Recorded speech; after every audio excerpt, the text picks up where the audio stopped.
There are a lot of bad things that can be said about QuickTime events in video games, and while I'm not here to dispute any of them, I am going to try and channel positivity today and focus on the few times that QuickTime events didn't suck. In fact, in the case of these entries, not only did the infamous game mechanic not suck, they were pretty damn cool and improved the overall experience. Here's a handful of times we definitely didn't hate QTEs. And as somebody who has the reaction time of a drunk sloth, that's saying something.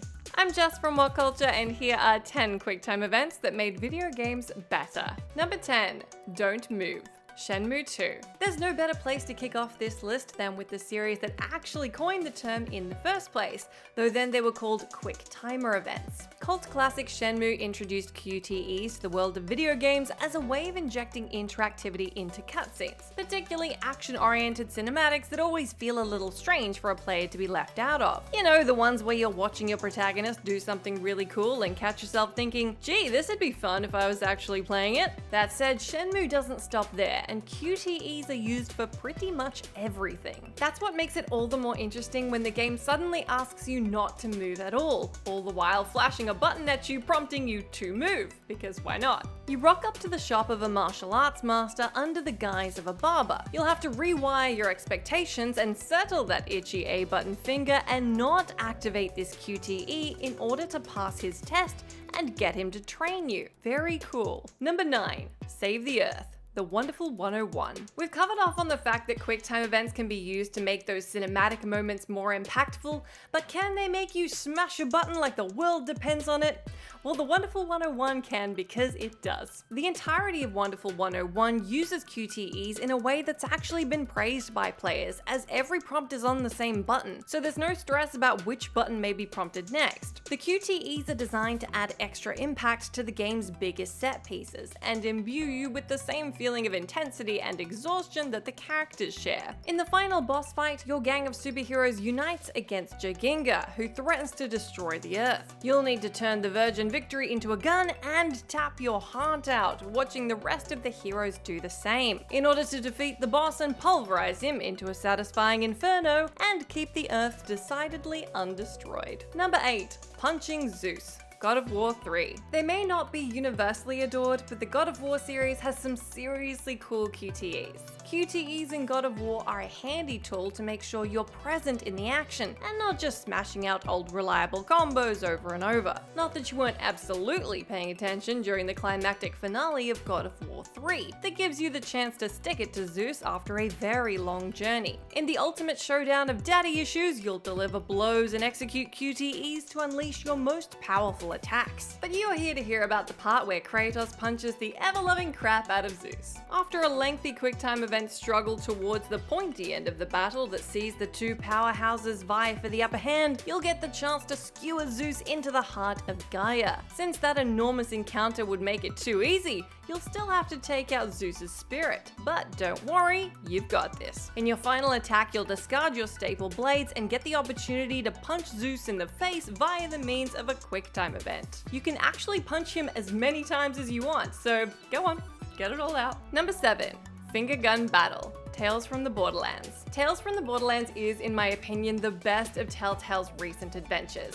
It's silly, it's emotional, and it's riddled with QuickTime events. The best of these QuickTime events is the Finger Gun Battle. In this section, you play as Reese. Well, you play as Reese disguised as Hugo Vasquez. In your attempt to escape the Hyperion building, you'll come up against some disgruntled accountants who won't let you get by without a fight. A finger gun fight, that is. This scene exemplifies what's so great about Tales from the Borderlands and why it stands out in Telltale's lineup. You'll use arrow keys and button presses to faux shoot your way through the arena, taking human shields who get shot by finger gun bullets, leaping into cover from nothing, and lobbing fake grenades. It's an absolute blast that culminates with you fake mowing down a sea of employees and then imaginary knifing a dude with an imaginary rocket launcher. I'd originally scripted to say that last sentence to the camera, but I'd really rather you watch it than watch me. Do yourself a favor and go play it if you haven't. Number 6, building empathy and fail state uncertainty. Heavy Rain. Heavy Rain is a bit of a controversial entry here, but I'd argue the QTE elements absolutely serve the narrative and your investment in it. even the ones that don't amount to anything. The reason Heavy Rain's numerous QuickTime events are so successful though is because you never know which of them can be safely missed and which lead to a fail state. This removes the idea that failing QuickTime events is synonymous with a fail state, but it still keeps you engaged because for a first-time player, any choice could mean life or death for your characters. Okay, probably not any choice, like not setting the table at the start of the game, but you know what I mean. There's a lot of narrative investment you get by being involved in every moment of the story. This ensures you don't miss a thing, and having to execute some extraordinarily convoluted or quick button presses keeps you in the same tense headspace as your protagonists. Heavy Rain is a game that requires you to empathize with its characters, and forcing you to embody their every thought and movement does a good job of helping bridge the gap. I'm not saying I also felt like I was having to avoid electricity-charged wires while Ethan Mars was, but when I had to hold down 3 buttons and then mash a 4th button, I kind of felt like I was. Number 5. Doubling down on your alignment. Mass Effect 2. Role-playing games don't tend to lend themselves well to QTEs, but the Paragon and Renegade actions in Mass Effect 2 work surprisingly well. Mass Effect is all about choices. You choose your appearance, your alignment, your interactions, your class. So it stands to reason there would be another layer on top of that to drive home precisely what kind of shepherd you've decided to be. The game's QTEs execute this really well by essentially letting you push your point or interrupt a conversation. Whether you're trying to successfully convey a Paragon dialogue choice or you just want to smack someone in the face because you're done with their crap, the QTEs get it done. They also help you feel like you have more agency over your choices, which is important as it's vital you care about Shepard and the relationship building with your crew to be invested in the journey they're on. Though the prompts are pretty quick and come up so rarely you aren't always ready for them, they both keep you engaged with the conversation you're in and the characterization of your Shepard. These QTEs also don't overstay their welcome, they don't come up that often, and they're not compulsory. Just the way we like them. Number 4. The final boss.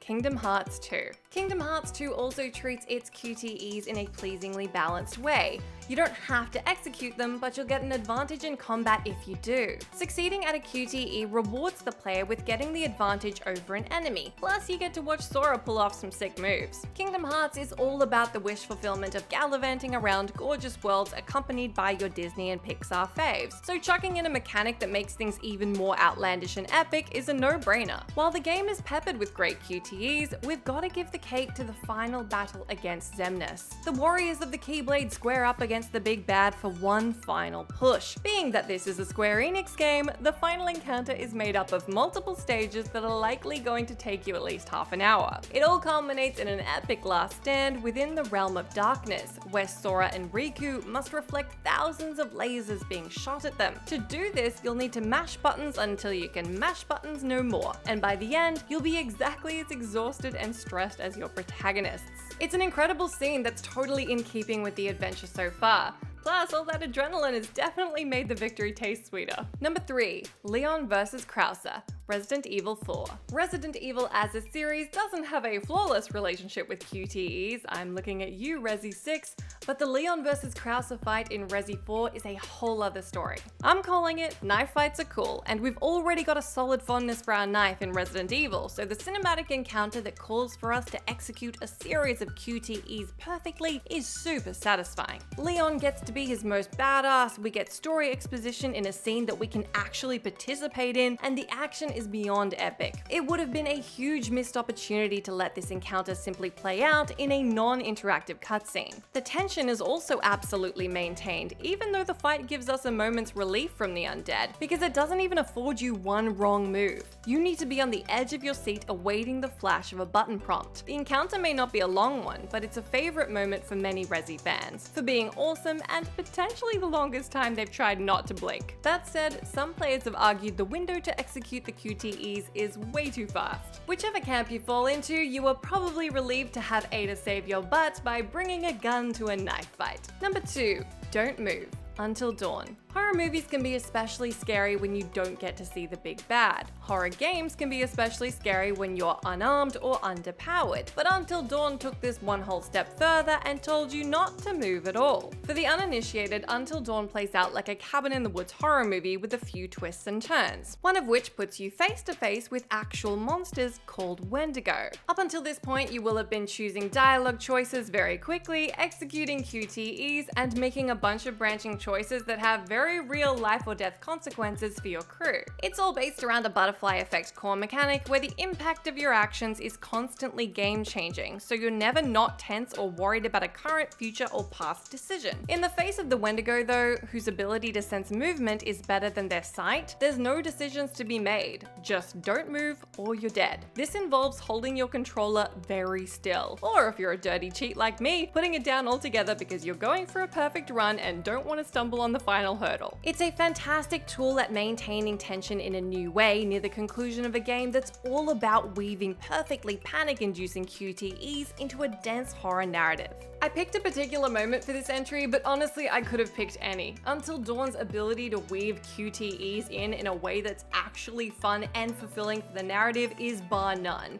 I could have just written the whole game for this entry. Speaking of the whole game, we're at number 1. Number 1, ASURA vs AUGUS, ASURA'S Wrath. This entry could easily be repped by any moment in ASURA'S Wrath, a game that has proven mastery over implementing QTEs more than pretty much any other. Almost the entire experience is peppered with QTEs, but they're used in a really intelligent way. Like every other QuickTime event on this list, in this case, they're actually fun and definitely enhance the experience. ASURA'S Wrath in particular is an unashamedly QTE heavy game from the outset, and it makes sense. Asura's a really mad dude. The confrontation with AUGUS exemplifies this as you seamlessly mash prompts that take you and the animation of the fight from attack to counter to stomp to executing your souped up burst moves. It later calls on you to literally spin the joystick as you get mad enough to yell your own arms off, catch the blade that was previously embedded in your stomach in your teeth, and put an end to AUGUS.